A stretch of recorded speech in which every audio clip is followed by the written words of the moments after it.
The night was so dark the river seemed endless. No moon. No stars. Just the sound of paddles slicing through black water, slow, careful, measured. Somewhere in the distance a dog barked, then silence again. Every man on those boats knew what was at stake. If the Confederates found them here they would all be executed, no questions, no mercy. But still, they rowed. At the front of the lead gunboat, a small figure stood still against the wind. Wrapped in a long coat, eyes fixed on the horizon. Her name was Harriet Tubman, the same woman who had once walked barefoot through swamps and forests to escape the chains of slavery. Tonight she wasn't running from anyone. Tonight, she was the one leading the hunt. June 1, 1863. The Combahee River, South Carolina. Harriet Tubman, an escaped slave, a woman, and a spy, was about to do something no one in American history had ever done. She was about to command a military raid. Not just any raid, but one that would strike deep into Confederate territory, destroy their plantations, cripple their supply lines, and free over 700 enslaved men, women, and children. And she would do it without firing a single shot in the beginning. The mission was silent, covert, deadly. The Confederacy didn't see her coming. To them she was a ghost, a whisper in the swamps, a name passed quietly from plantation to plantation. But the people who waited for her in the darkness, they knew what she meant. Freedom. Harriet had risked her life dozens of times before, leading others to freedom through the Underground Railroad. But this night was different. This time she wasn't just saving a few, she was coming for everyone she could reach. 3 Union gunboats, loaded with soldiers and scouts under her command, were gliding up the river under a sky so black it felt like the world had stopped breathing. Beneath them the current carried the weight of history, centuries of pain, defiance, and hope. For years the enslaved people of the Combahee plantations had dreamed of deliverance, but they never imagined it would come like this. Led by a woman who once knew their suffering, who refused to let fear control her, and who now held the power to shatter the system that tried to destroy her. What happened on that river would rewrite history, though for more than a century the world nearly forgot it ever happened. Until now. This is the untold story of the night Harriet Tubman outsmarted the Confederacy, and freed hundreds who had once been told freedom was impossible. This is the raid that changed everything. Long before the Combahee River whispered her name, Harriet Tubman had lived her own war. Born around 1822 on a plantation in Dorchester County, Maryland, she never knew a childhood free from chains. They called her Minty. Her first memory of life was pain, being torn from her mother's arms, sent to labor for strangers who saw her as property. But even as a child she learned something the masters could never own: endurance. When she was barely a teenager she defied an overseer to protect another enslaved boy. The overseer threw an iron weight. Just struck her head, hard. She should have died that day. Instead she woke up different. The wound never fully healed, and for the rest of her life she suffered seizures, visions, and what she called dreams sent by God. Those visions became her compass, messages that guided her through impossible choices. Years later, when she made her escape north, she did it alone. She didn't know the way. She had no maps. Only faith. She followed the rivers, the moss on trees, the stars that hung like silent witnesses above her head. Every step north was a rebellion, one heartbeat closer to freedom. And when she finally crossed into Pennsylvania, she said she felt like she was in heaven. But Harriet wasn't the kind of woman who could rest while others were left behind. So she went back. Over and over. Through the same forests and swamps where she had once fled. Each journey was a whisper war, silent, invisible, deadly. And through that secret network, later known as the Underground Railroad, Harriet Tubman led more than 70 people to freedom, without ever losing a single one. Slave owners put a bounty on her head. They called her Moses. They said she could disappear like smoke and reappear with their slaves in the north. But Harriet didn't see herself as a hero. She saw herself as an instrument, a weapon in a much bigger fight. And when the Civil War erupted, that fight became open war. The Union needed intelligence, guides who knew the land, the people, the tides, the traps. And that's when they found her. In 1862, Harriet Tubman joined the Union Army as a nurse and a scout. But soon her skills, her intuition, her knowledge of the terrain, caught the attention of Union officers. They gave her command of a team of scouts, mostly freedmen who knew the marshes of South Carolina like the lines in their hands. Together they began gathering intelligence deep behind enemy lines, mapping mines and learning which plantations could be struck. Then came the order that would make history.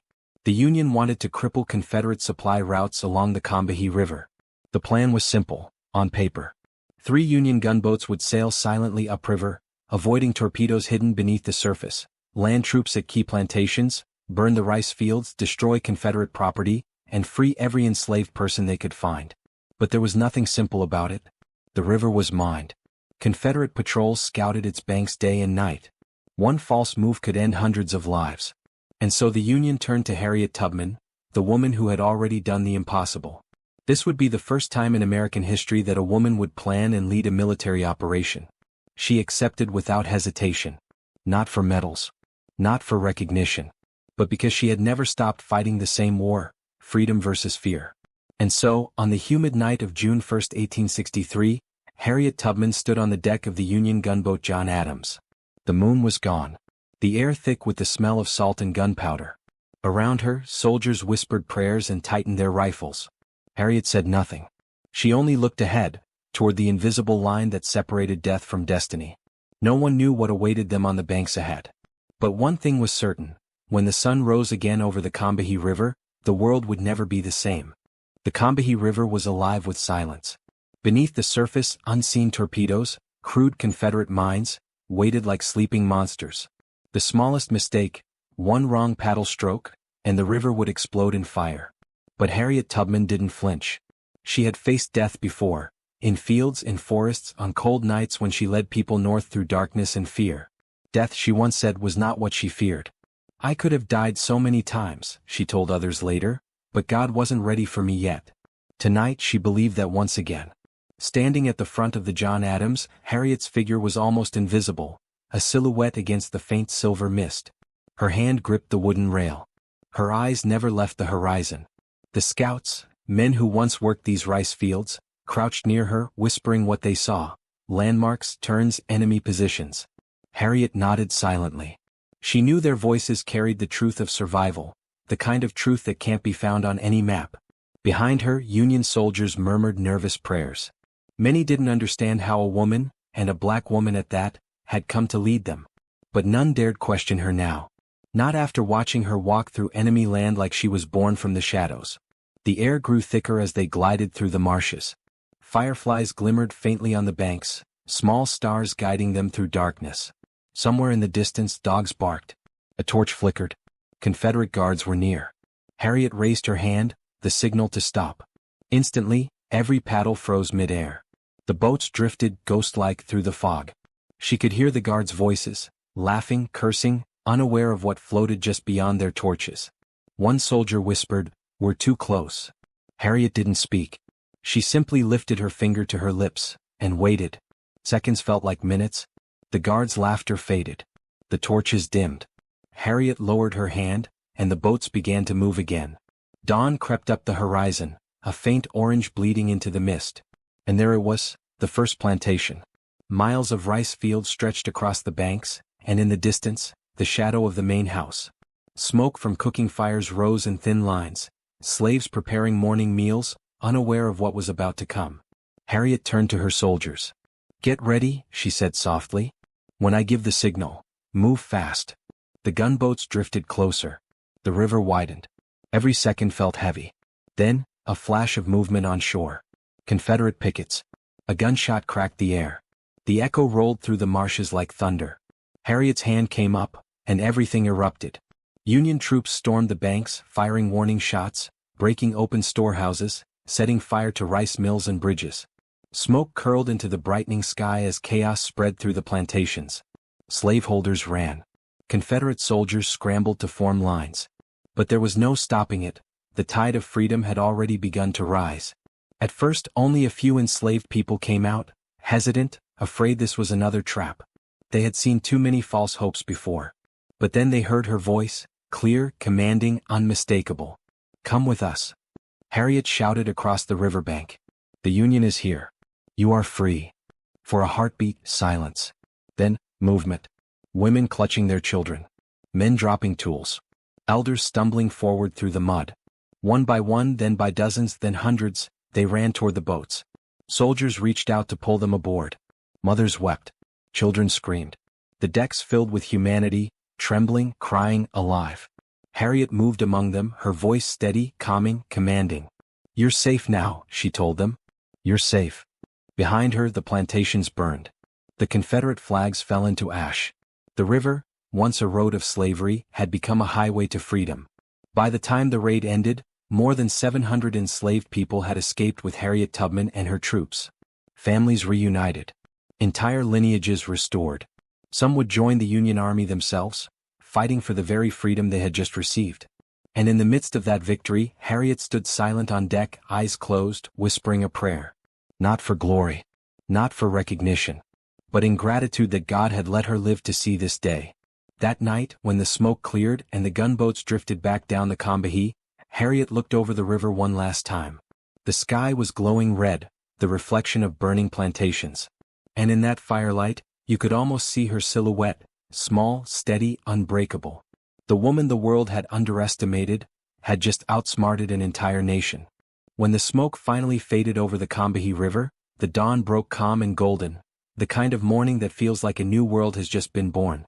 Harriet Tubman stood on the deck of the John Adams, the wind moving through her shawl. Behind her, hundreds of newly freed men, women, and children watched the burning horizon in silence. Some cried. Some sang. Some simply stared, unsure whether this freedom was real. But Harriet knew. She had seen too much darkness not to recognize light when it finally arrived. That night, she had done what no one in American history had done before. Led an armed military operation that shattered a system built on human suffering. She didn't just steal bodies from bondage. She reclaimed souls. In the days that followed, word of the raid spread like wildfire through the South. Plantation owners whispered her name in fear. Union generals praised her courage. But when the newspapers wrote about it, many left her out of the story. History almost forgot the woman who had outsmarted an empire. But the people she freed never forgot. To them, she wasn't just a soldier or a savior. She was proof that faith, courage, and willpower could burn brighter than any chain. Harriet Tubman never stopped fighting after that raid. She went on to nurse wounded soldiers, to fight for women's rights, to build homes for the poor and the aging. And when she died in 1913, her final words were a whisper that carried the weight of her entire life. I go to prepare a place for you. Her story isn't just history. It's a mirror, a reflection of what courage looks like when the world says you have none. It's proof that power doesn't come from titles or weapons. It comes from faith, resilience, and the refusal to accept injustice as normal. And maybe that's why this story still matters. Because in every time, in every generation, there are voices that try to chain others. With fear, with lies, with silence. But somewhere, there will always be another Harriet Tubman. Someone brave enough to fight back, to guide others, and to remind the world what freedom truly costs. If this story moved you, don't let it disappear again. Share it. Comment what this story means to you. Because every time we speak her name, every time we remember what she did, we bring her legacy back to life. And if you want more forgotten stories like this, stories of courage, revenge, and redemption, subscribe to Echoes of Freedom. Because the past isn't silent. It's waiting for someone to listen.